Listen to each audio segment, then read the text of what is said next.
और व्रत का एग्जाम्पल पता है? व्रत का मतलब गोल जिसके कोई एग्जाम्पल है?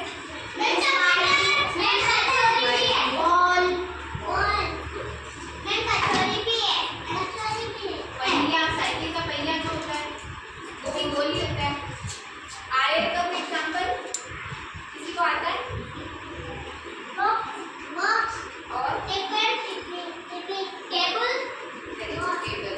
टेबल हो गया, आपकी टीवी हो गई, ये सारे इसके एग्जाम्पल है। ठीक है, वैसे ही